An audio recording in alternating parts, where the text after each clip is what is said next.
qu'effectivement, quand on écrit une histoire, on élabore un récit avec une visée souvent politique, avec une visée toujours politique, et on ne peut pas perdre de vue ce contexte quand on parle des mémoires et de l'histoire. Ce qui m'amène à revenir sur cette histoire coloniale qui n'a pas du tout été digérée et intégrée dans notre histoire. Si j'y reviens, c'est parce que à entendre des réactions... Ah, c'est trop comme ça ? Oui. Donc à entendre les réactions ici et là, je crois qu'on a un vrai besoin de plus échanger, communiquer, débattre sur cette question-là. L'histoire coloniale, elle est déterminante, non pas parce qu'on a besoin d'en parler pour accorder une faveur, ou bien pour être moins discriminant à l'égard d'une population qui est à la marge. Elle est déterminante parce qu'elle nous permet de réfléchir à ce qu'on est nous, à notre nature politique, à notre identité en tant que nation, en tant que pays, en tant que société. Et il ne s'agit pas de parler de cette histoire coloniale pour évoquer seulement une catégorie de la population. On en parle pour évoquer l'ensemble de la population. Là, je voulais citer Aimé Césaire et son discours sur le colonialisme, qui, à mon avis, devrait être étudié dans tous les lycées, pour tous les lycéens. Pardon ? Discours sur le colonialisme, en tous les cas, Aimé Césaire décrit très bien, et justement par cette description, on va au-delà de la concurrence des mémoires. Il explique que c'est une même structure qui est à l'œuvre dans le colonialisme et qui ensuite produit la Shoah. Que si l'Europe a pu en venir à commettre ces atrocités pendant la Seconde Guerre mondiale, c'est parce qu'auparavant, et parce qu'elle continuait d'être coloniale. Donc cette structure-là, elle continue de nous interroger, nous tous. Moi, je ne me sens pas spécialement citoyenne du monde. Quand je parle, c'est pas parce que je suis passionnée, ou c'est pas parce que je suis une victime, et c'est pas non plus dans le but d'être infantilisée, surtout pas en tant que citoyenne française, notamment. Oui, je le tiens trop près, comme ça c'est mieux. En tant que citoyenne française, en tant que binationale, avec... je n'ai pas fait si long que ça quand même. Je peux finir mon propos, merci. Donc, c'est tous ces aspects-là qui comptent. Partir d'une spécificité, c'est aussi pour avoir un discours universel et citoyen. Et c'est bien là l'intérêt. C'est pas pour être cantonné dans un espace qui justement demande à ce qu'on dépasse. Donc voilà, je voulais apporter cet élément-là. Rapidement, s'il te plaît. Oui, s'il te plaît, parce qu'il y a d'autres demandes de parole. Voilà. Donc je le répète, quand on parle d'histoire coloniale, c'est pour parler de l'intérêt général et c'est pour parler des institutions, de leur fonctionnement, de leur vitalité. Ça me paraît crucial. Je voulais juste aussi faire un commentaire par rapport à ce que j'entendais quand on parlait des quartiers populaires. Donc il y a 3 choses qui ont été citées. C'est le conflit israélo-palestinien, c'est l'histoire des religions dont on n'arriverait pas, je fais exprès de mettre le conditionnel, dont on n'arriverait pas à parler dans les écoles, et c'est la question aussi du voile. Alors c'est pas le débat de cet après-midi, encore qu'on pourrait en faire des liens, mais on me demande de faire vite. Alors là encore, il faudrait aussi se poser la question de la manière dont on évoque ces questions-là, et comment politiquement des messages sont imposés, ou bien des cadres du débat sont posés, et qui empêchent une réflexion collective. Alors la personne, juste je vais conclure avec ce que disait la personne qui est partie sur la guerre d'Algérie. Les Algériens parlent de révolution algérienne. La personne qui est partie disait qu'il fallait qu'on s'interroge sur ce qui a été fait en Algérie, de cette révolution algérienne. Enfin, moi, il me semble quand même que l'émancipation, la souveraineté et l'autonomie des peuples, c'est sans condition, quelque chose d'essentiel et qu'on ne peut pas remettre en cause. Après, les peuples font ce qu'ils peuvent. Je peux prendre l'exemple aussi des années 90, le fils allait arriver au pouvoir, on l'a empêché d'arriver au pouvoir alors qu'il y est arrivé démocratiquement. Je ne suis pas en train de dire que c'est bien ou c'est pas bien, c'est pour dire que voilà, il existe des mouvements et il faut qu'on soit aussi en phase avec nos valeurs. Voilà. À quel point, en fait, moi je me sens tout à fait optimiste sur le point. Effectivement, on vit des plis de l'histoire qui sont difficiles. Et je crois que l'histoire n'est pas du tout finie. Et puis, il reste encore tellement de choses à faire, tellement de choses à voir, tellement de choses à réinventer. Je crois aussi qu'en fait, je me place du côté des artistes. Je crois aussi qu'on a une place, c'est à un moment donné de déranger. Et non seulement de déranger, mais de bousculer des habitudes.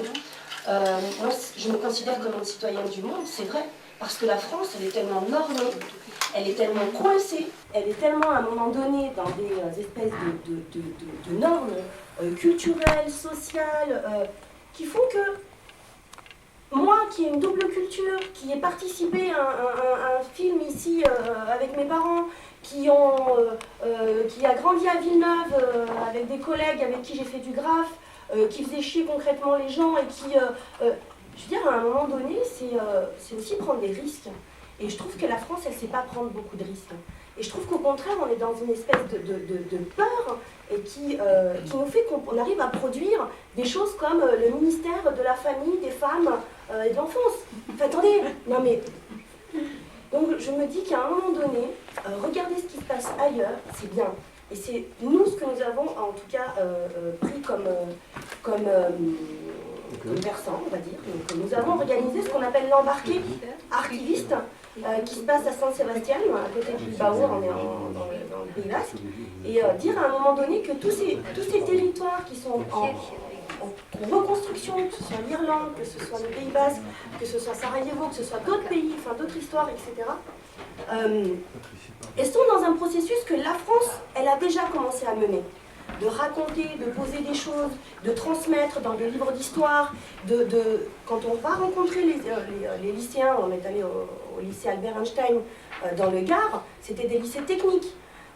Et je crois que non seulement c'est une volonté politique de l'équipe pédagogique de pouvoir faire des choses, et ça, en face de nous, on avait des gens qui avaient envie de faire des choses, des gens qui s'étaient organisés.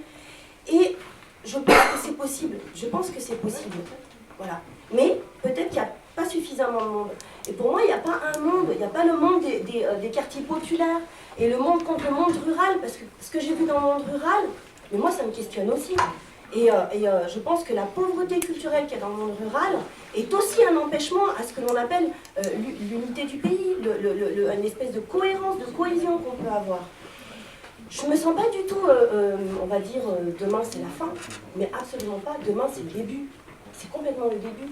Et je replace juste la conférence pour vous dire, la conférence, ouais Henri, toi aussi, ça va pas durer bien. Je vais juste vous lire un tout petit passage, parce que c'est le dernier bouquin de Madame Taubira. C'est pas particulièrement parce que c'est elle, mais en tout cas, il cite Patrice Boucheron, qui fait de la conférence inaugurale du Collège de France. Le 17 décembre, il dit « Tenter, braver, persister, persévérer, être fidèle à soi-même, prendre corps à corps le destin, étonner la catastrophe par le peu de peur qu'elle nous fait, tantôt affronter la puissance injuste, tantôt insulter la victoire ivre, tenir bon, tenir tête, voilà l'exemple dont le peuple a besoin et la lumière qui les électrise. » Parce que bien évidemment, si on laisse tout en politique, mais on est foutu. On est foutu. Et ça, c'est un... Voilà, oui, moi, j'avais des questions mais pas, et j'ai toujours un non. Je comprends pas le rapport entre les mémoires collectives et l'histoire. Mais j'ai l'impression que c'est un mythe. Parce que les mémoires collectives, on pourrait parler de son passé avec émotion et affect. Et l'histoire serait quelque chose qui serait construit après, où on ferait intervenir les mémoires collectives. Mais les mémoires collectives, d'un côté, on mettait longtemps, on disait le chasseur et les lions. Et l'histoire est racontée par le chasseur. Mais si les lions racontent l'histoire, je ne vois pas comment on peut mêler le lion et les chasseurs. Donc j'ai l'impression que c'est un mythe qui a une histoire neutre. Voilà, je ne comprends pas comment on fait. Soit c'est l'un, soit c'est l'autre. Voilà, je ne comprends pas ce truc de l'histoire qui serait construit d'après toutes ces mémoires. Soit c'est l'un, soit c'est l'autre. Pour peut-être basculer dans un... il y a longtemps, j'ai rencontré des spécialistes du cerveau, des biologistes qui travaillent sur la carte du cerveau. Neurologues. Et des chercheurs. Et l'une des questions que je leur posais, c'est où est-ce que c'est la mémoire là-dedans? Il n'y a aucun endroit. Il n'y a pas de... de lieu dans le cerveau qui pourrait s'appeler la mémoire. Hein. La seule chose qui existe, c'est qu'au moment où on va chercher nos propres souvenirs, on met en œuvre au moment présent des synapses qui vont se mettre en lien les uns avec les autres. Donc on réinvente un souvenir, une mémoire, au moment où on en a besoin. Et je pense que la question de la mémoire est toujours inscrite dans cette nécessité de la reconstruire en fonction du moment présent, en fonction des besoins de ce moment-là. Voilà.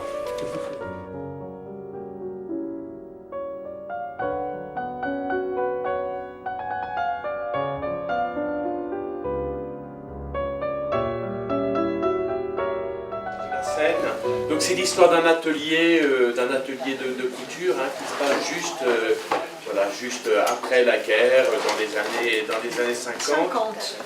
Voilà. Et là, la scène réunit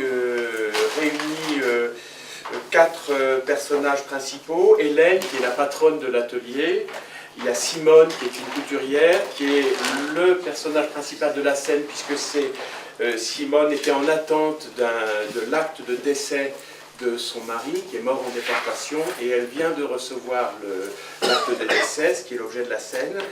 Il y a Jean, qui est un presseur, quelqu'un qui travaille au passage, quoi. Et puis il y a Léon, qui est le patron de l'atelier. Donc on est dans l'atelier, et Simone vient de recevoir son acte de décès. Je vous fais tous les personnages, sinon ce serait trop compliqué. Alors, donc en 1949, un après-midi, au travail, Mimi, Gisèle, Madame Laurent, Jean, le nouveau presseur, Hélène à sa table d'entoilage, Simone est en train d'ôter son manteau pour enfiler sa blouse. Hélène lui demande « Vous l'avez » Simone fait oui de la tête. « Faites-moi voir ». Simone sort alors d'une grande enveloppe une feuille de papier qu'elle tend avec précaution à Hélène. Simone s'installe et se met au travail. Hélène lit à voix basse. Acte de décès, par un jugement du tribunal civil de la Seine, par ses motifs, le tribunal dit et déclare monsieur décédé à Drancy, Seine. Décédé à Drancy. Ben pourquoi ils ont mis décédé à Drancy? Simone, sans lever les yeux de son travail. Ben, ils font comme ça. Hélène, levant le ton malgré elle. Qu'est-ce que ça veut dire, ils font comme ça? Simone ne répond pas, elle coud avec une grande énergie. Hélène lisant jusqu'au bout. Décédé à Drancy, Seine, le 3 mars 1943. Mais qu'est-ce que ça veut dire? Il a glissé sur un trottoir à Drancy, Seine, et il est mort? Le presseur s'approche, prend l'acte de décès et lit à son tour. Hélène essaie de se contenir. Simone travaille indifférente. Jean, après avoir lu, explique. Oui, ils mettent le dernier endroit où le défunt a laissé une trace légale. Là, c'est la date et le lieu de son départ c'est pour que ce soit plus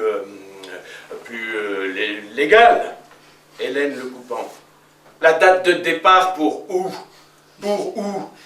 Ils ne mettent pas que c'est une date de départ. Ils mettent mort à Drancy, Seine, un point c'est tout. Jean regagne sa table de presse sans rien dire, silence. Hélène marche maintenant de long en large dans l'atelier, puis revient vers Simone. Dans votre acte de disparition, il y avait bien 3 mars 43 en direction de Lublin-Majdanek. Je ne l'ai pas inventé. Pourquoi ils n'ont pas remis ça? Pourquoi ils n'ont pas remis ça? Simplement ça.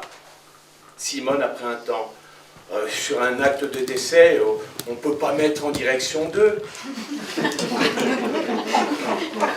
Hélène, pourquoi? Simone, il faut être plus précis. Hélène, pourquoi? Simone ne répond pas. Elle travaille de plus en plus énergiquement. Silence. Hélène hurle, soudain. Mais fallait refuser, vous n'avez pas à accepter ça, en plus. Vous n'avez pas à accepter ça. Léon arrive, les ciseaux de coupe à la main. Qu'est-ce qui se passe? Qu'est-ce qu'il y a encore? Qu'est-ce qu'elle a fait? Hélène lui tendant l'acte. Tiens, lis. Léon, qu'est-ce que c'est que ça? Hélène, lis. Léon parcourt le papier des yeux, puis le rend à Hélène. Léon, très bien. Très bien. Et comme ça, elle aura plus à courir d'un bureau à l'autre. Elle pourra peut-être rester de temps en temps un peu assise là. Hélène lui rendant le papier. Lis jusqu'au bout. Léon. J'ai lu jusqu'au bout. C'est très bien. Très bien. Tous les tampons y sont, c'est parfait. Hélène. Il n'y a rien qui te choque. Léon. Qui me choque? Moi? Tu crois que c'est la première fois que je vois un acte de décès? Hélène criant. Mort à Drancy! Mort à Drancy! Léon. Et alors? Drancy ou ailleurs, c'est un papier, non? Hélène. Pauvre idiot, Drancy ou ailleurs. Mais si ça n'existe pas sur leur papier avec tous leurs tampons et toutes leurs signatures officielles, regarde, tribunal de la Seine, greffier, juge, enregistrez-le, certifiez-le. Alors personne n'est parti là-bas, personne n'est jamais monté dans leur wagon, personne n'a été brûlé. S'ils sont tout simplement morts à Drancy ou à Compiègne ou à Pithiviers, qui se souviendra d'eux? Qui se souviendra d'eux? Léon à voix basse. Ouf. On se souviendra, pas besoin de papier, et surtout pas besoin de crier. Hélène. Pourquoi ils mentent? Pourquoi? Pourquoi ne pas mettre simplement la vérité? Pourquoi ne pas mettre jeter vif dans les flammes? Pourquoi? Léon. Un papier, c'est un papier. Elle a besoin de ce papier pour essayer d'obtenir une pension, c'est tout. Elle n'a même peut-être pas droit à cette pension. Certainement pas droit. Mais elle veut essayer, elle veut courir et courir encore dans les bureaux. C'est plus fort qu'elle. Elle aime ça, remplir des dossiers, des fichiers, des papiers. C'est son vice à elle. Et ce papier-là lui servira à rien d'autre, à rien d'autre. C'est un papier pour obtenir d'autres papiers, c'est tout. Hélène. Et ses enfants, comment ils seront? Ils verront mort à Drancy, c'est tout? Léon. Oh, ils sauront toujours trop. Hélène. Bien sûr, avec toi, moins on sait, mieux on se porte. Léon. Ceux qui devraient savoir ne sauront jamais, et nous, on sait déjà trop. Beaucoup trop. Hélène.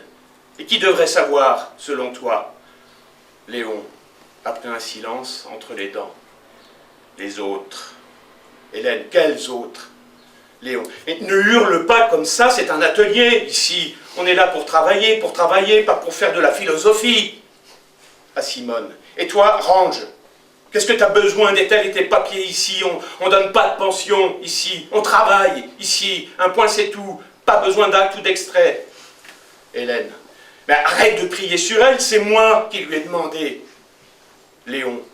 Et t'es quoi? Toi, juge, avoué, avocat, ministre des anciens combattants et victimes de guerre, tu veux tout régler, hein, toi, avec ta langue, hein? Règle d'abord mes problèmes à moi, si te reste un peu de temps, et après tu t'occuperas de ceux des autres. Hélène. Oh, quel problème tu as, toi? Léon. Moi? Aucun. Je suis heureux, tellement heureux, j'en crève, tellement je suis heureux. Quel problème j'ai, moi, quel problème j'ai. Et qui se souviendra de moi, madame, hein? Qui se souviendra de moi, à ton avis? Qui? Hélène sort. Léon soupire, puis range, fébrilement, tout dans l'atelier. Tout le monde travaille en silence. Léon reste un peu au centre, les bras ballants. Personne ne parle, personne ne se regarde. Puis, à Simone, ça va? Simone hausse les épaules, comme si tout ça ne la concernait pas du tout. Ça va. Léon. Bon. Fin de la scène.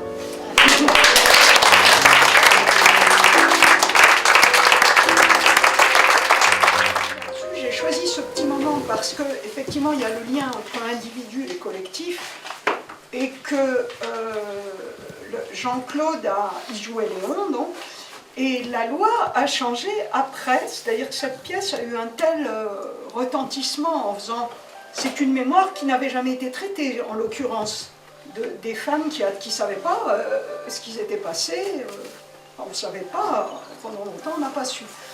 Et les gens ont pu aller faire modifier leur certificat de décès. Donc c'est relativement récent, vous voyez, la pièce est écrite il n'y a quand même pas très longtemps. Et la loi a été modifiée ensuite, donc vous pouviez, je ne sais pas si beaucoup de gens se sont servis de la loi ou pas, mais on pouvait retourner au commissariat de police ou à la préfecture, je ne sais pas, faire changer.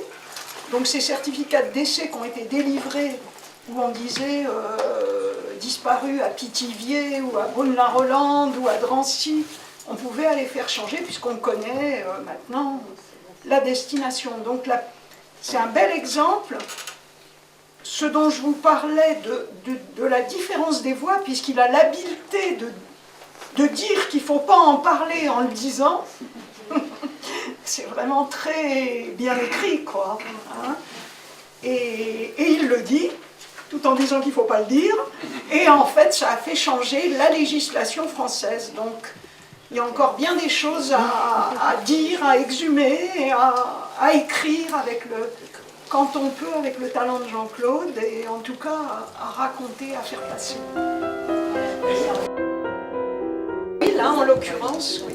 Donc, cette journée se termine.